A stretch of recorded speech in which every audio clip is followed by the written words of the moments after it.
Pada video kali ini akan dibahas beberapa soal tentang TIU atau Tes Intelijensi Umum. Nah, untuk yang pertama, dalam pintu air, suatu daerah mempunyai 927 cabang saluran. Dalam satu minggu, digunakan air sebanyak 88.065 liter. Berapa literkah rata-rata air yang digunakan masing-masing rumah tangga dalam satu minggu? Nah, kalau ketemu soal seperti ini, kita cek dulu nih, penggunaan airnya sama rata-rata diminta.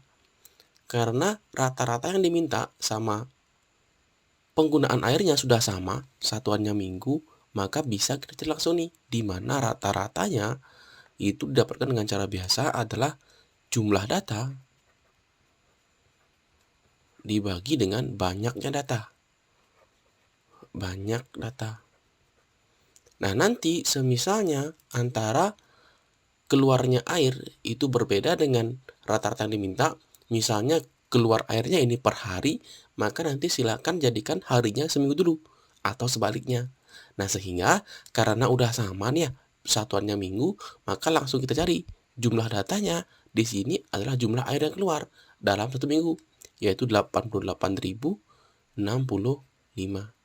dibagi dengan banyaknya saluran, yaitu 927. Nah, sehingga jika dihitung dapatnya adalah 95. Jadi 95 ini merupakan rata-rata yang dipakai oleh masing-masing rumah tangga dalam satu minggu. Nah, itu dia soal yang pertama. Untuk soal yang kedua, dalam soal ini jelas juga ya, seorang tukang akan memasang keramik yang berukuran 6 dm dan 40 cm panjang lebarnya pada sebuah lantai rumah. Jika keramik yang dipasang adalah 600 buah, maka berapakah luas lantainya? Nah, untuk menemukan luas lantai itu bisa dicari dengan cara mengalihkan luas keramiknya dikalikan dengan jumlah keramiknya. Jumlahnya. Nah, di soal jumlah keramiknya sudah jelas, yaitu 600 buah. Nah, sekarang masalahnya kita hanya perlu mencari berapakah luas keramiknya. Nah, jadi untuk mencari luas keramiknya, kita harus samakan juga nih antara jawaban dan soalnya. Di mana di soal satuannya dm dan cm, sedangkan di jawaban satuannya adalah meter kuadrat. Nah, ingat dulu nih, tangga dari perubahan atau tangga luasnya. Jadi yang paling tinggi itu adalah ada 7 tingkat ya. 7 tingkat. Yang paling tinggi adalah KM. HM, DAM, M, DM, CM, dan MM. Nah, sekarang di soal panjangnya adalah 6 dm. Kalau kita jadikan meter, dia naik nih. Dan di tangga, kalau naik, kita bagi dengan 10. Kalau kita bagi dengan 10, maka hasilnya adalah 6/10 meter. Kemudian lebarnya juga sama nih. Lebarnya adalah 40 cm. Kalau cm, dia naiknya 2 kali ke meter. Maka ini kita bagi dengan 100. Hasilnya adalah 4/10 meter. Nah, sekarang luas keramiknya didapatkan dengan cara mengalihkan panjang dikalikan dengan lebarnya. Nah, panjangnya itu adalah 6/10. Dan lebarnya adalah 4/10 meter juga. Nah, tinggal dikalikan. 6 kali 4, 24/100. Satuannya adalah meter persegi. Nah, sehingga luas lantainya adalah luas keramik. 24/100 dikalikan dengan jumlahnya 600. Sederhanakan dulu nih. Sisanya 24 dikalikan dengan 6 sama dengan 6 kali 4, 24. 6 kali 2, 12 ya. Tambahkan 2, 144 meter persegi. Jadi ini dia luas lantai yang akan dipasang keramik.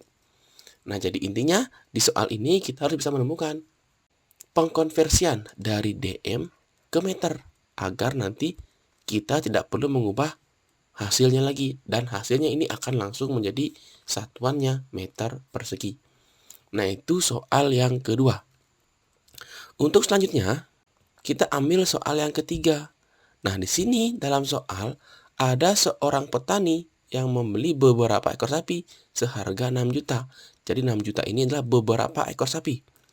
Kemudian dijual semuanya dengan harga 7.500.000 dan memperoleh keuntungan sebesar 300.000 untuk setiap ekor sapi ini.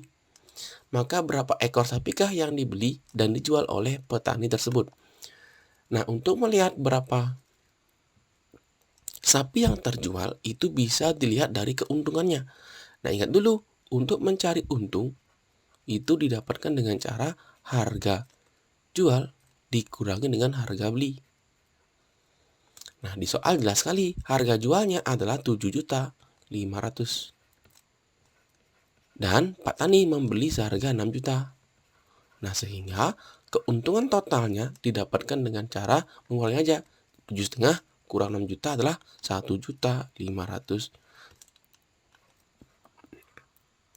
Ini adalah keuntungan bersihnya.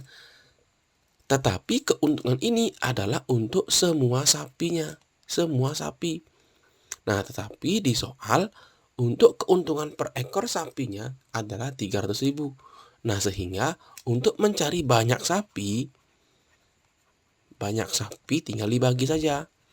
Adalah untung total dibagi dengan untung per ekornya. Nah, di soal untung totalnya jelas 1.500.000. Kemudian untung per ekornya juga diketahui 300.000. Nah, sehingga disederhanakan dapat nih sisanya adalah 15 dibagi 3. Jadi hasilnya adalah 5. Jadi Pak Tani itu mempunyai atau membeli 5 ekor sapi. Untuk soal selanjutnya, soal yang keempat, kita ambil dulu nih soalnya.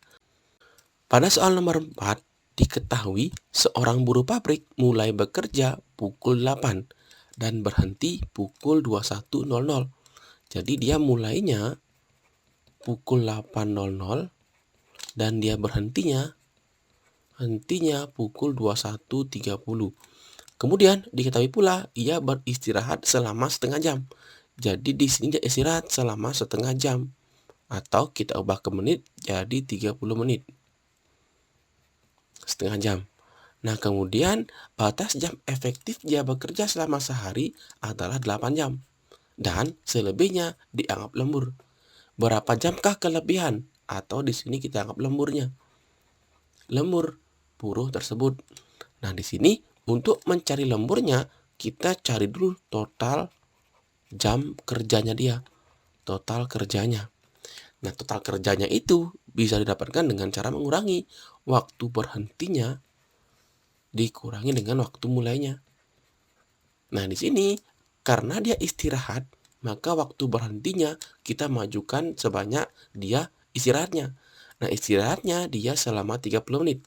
Maka waktu berhentinya kita majukan 30 menit. Jadinya dia berhenti 21.00.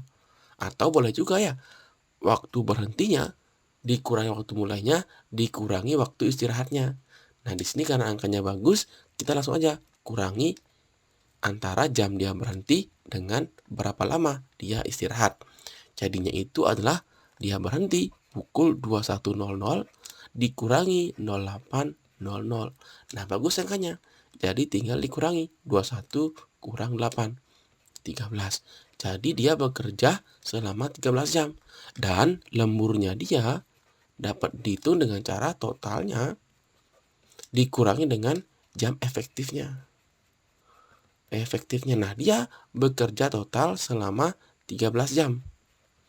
Dan efektifnya hanya bekerja selama 8 jam. Nah, jadi jelas, maka dia lemburnya selama 5 jam. Jadi A adalah jawaban yang dimaksudkan. Nah, itu dia untuk soal yang nomor 4. Untuk selanjutnya, kita langsung saja ke soal nomor 5. Nah, di sini udah diberikan soal perbandingan. Kita perhatikan, sebuah pabrik menyediakan solar untuk memanaskan 4 buah mesin dalam waktu 6 minggu. Nah, jelas ini ya, ada 2 objek yang berbeda, yaitu mesin dan waktunya dalam satuan minggu. pabrik itu menyediakan atau mempunyai 4 mesin ya, memanaskan 4 mesin dalam waktu 6 minggu. Jadi dia punya solar persediaan 4 mesin untuk 6 minggu. Nah sekarang berapa minggukah pabrik tersebut, berapa minggu atau X minggu harus menyediakan solar agar dapat digunakan memanaskan 16 buah mesin. Nah intinya semakin banyak mesin yang dipanaskan, nanti juga akan banyak memakan waktu. Nah di sini jelas sekali bahwa dia merupakan perbandingan yang senilai. Nah untuk menyelesaikannya atau menemukan nilai X-nya, jelas sekali kita hanya perlu mengalihkan silang. Kalikan silang nih, 4 kali X, 4X sama dengan 16 dikalikan 6. Nah, biasakan di sini jangan langsung dikalikan. Alangkah lebih bagusnya kalau kita sederhanakan dulu. 16 dibagi dengan 4, hasilnya 4. Sehingga X itu sisanya adalah 4 dikalikan 6. X-nya adalah 24 minggu. Jadi, perusahaan itu atau pabrik itu membutuhkan atau harus menyediakan solar selama 24 minggu. Nah itu dia ya penyelesaian soal TIU untuk video kali ini. Silahkan disimak dengan baik. Penjelasannya akhir kata diucapkan terima kasih dan sampai jumpa di video selanjutnya.